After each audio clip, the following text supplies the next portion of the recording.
একটা শব্দ এবং এমন একটা বিষয় নিয়ে আজকে আমরা জানব এবং খুব গভীরভাবে জানব। এমনভাবে হয়তো আপনি কোথাও পাবেন না এবং এমনভাবে আগে কখনো আপনি শুনেছেন বলে আমি মনে করি না। যাই হোক, যদি শুনে থাকেন সেটা খুবই ভালো, মিলিয়ে নেবেন। সেটা হচ্ছে বিশ্বাসঘাতক বা বিশ্বাসঘাতকতা। কে বিশ্বাসঘাতক, তাকে কিভাবে চিনব, এবং সমাজে বিশ্বাসঘাতকের সংখ্যা বেড়ে গেলে আমরা কি করতে পারি, আজকের আলোচ্য বিষয়। দিনটা ছিল 26শে অক্টোবর 1944। শ্রী ঠাকুরের কাছে সুবোধদা নামে একজন দাদা এসে বলছেন, বর্তমান সময়ের বড় সমস্যা হচ্ছে লোকের বিশ্বাসঘাতকতা। শ্রী ঠাকুর বললেন, সে কথা ঠিকই বলেছ, সেজন্য খুব সাবধান হয়ে চলা লাগবে। কার প্রকৃতি কেমন সেটা জানা চাই, বোঝা চাই। এমন সতর্ক চলতে হবে যাতে বিশ্বাসঘাতক তোমার ক্ষতি করতে না পারে, অথচ তাকে তুমি কাজে লাগাতে পারো। ক্লান্ত হয়ে অমনোযোগী হয়েছ কি তোমাকে সবল মারবে। যাদের সঙ্গে কারবার তাদের মাথার চুল থেকে আরম্ভ করে পায়ের ডগা পর্যন্ত সবসময় তোমার নজরে থাকা চাই। তাহলে যেখানে যখন যার জন্য যতটুকু করা দরকার তা করতে পারবে। আমাদের সাধারণত নজর পড়ে যখন একটা মানুষ বেহাতি হয়ে যায়, কিন্তু এই হওয়াটা একদিনে হয় না। এর লক্ষণ দেখা মাত্রই তখন থেকে যদি ট্রিটমেন্ট শুরু করা যায় তাহলে কিন্তু অনেক ক্ষেত্রে বাড়াবাড়ি হতে পারে না। এই stitch in a time saves 9, মানে সময়ের 1 ফোড় 9 ফোড় বাঁচিয়ে দেয়। আমরা জানলাম বা আমরা বুঝতে পারছি যে আসলে এই বিশ্বাসঘাতকতা বর্তমান সময়ে একটা অনেক বড় সমস্যা। কিন্তু আমরা বিশ্বাসঘাতককে চিনব কী করে? সকলের মনে এই প্রশ্নটা আসাই খুবই স্বাভাবিক। হরিশদা নামে একজন দাদা শ্রী ঠাকুরকে জিজ্ঞেস করলেন, একটা মানুষ বিশ্বাসঘাতক কিনা কি করে বোঝা যায়? শ্রী ঠাকুর উত্তরে বললেন, কথাবার্তা, চালচলন, আচরণ লক্ষ্য করতে হয়।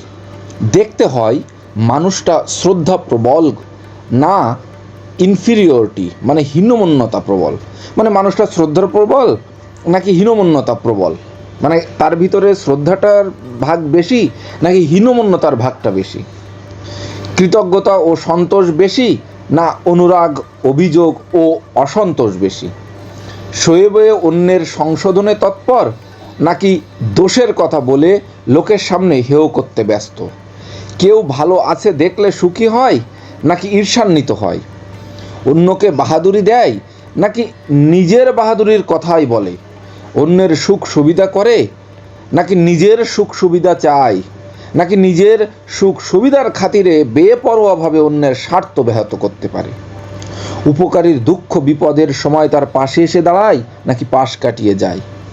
তার অসতর্ক মুহূর্তের চালচলন ও কথাবার্তার ভিতর দিয়েই এই জিনিসগুলি লক্ষ্য করতে হয়। একটু নজর করলেই ধাস টের পাওয়া যায়। আবার আরও একদিন ঠাকুরকে জিজ্ঞাসা করা হলো, বিশ্বাসঘাতক কিনা তা বুঝবো কী করে? শ্রী ঠাকুর উত্তরে তখন বললেন, সবটার মধ্যে সে ডিরেক্টলি আর ইনডিরেক্টলি, মানে মুখ্যভাবে হোক বা গৌণভাবেই হোক, নিজেকে সে প্রতিষ্ঠা করতে চাইবে। তার জন্য কে কত কি করছে মুক্ত কণ্ঠে সে কৃতজ্ঞতা জানাবে না। সে যে একটা অসাধারণ কৃতি মানুষ এবং তার গুণের জন্যই যে সর্বত্র তার সমাদর, এই কথাটাই সে কায়দাকরণে হাবভাবে প্রকারান্তরে প্রতিনিয়ত জাহির করতে চায়। ফলকথা কারো মমতায় সে কিছু করে না, নিজের হীনমন্যতার মমতায় যা কিছু করে।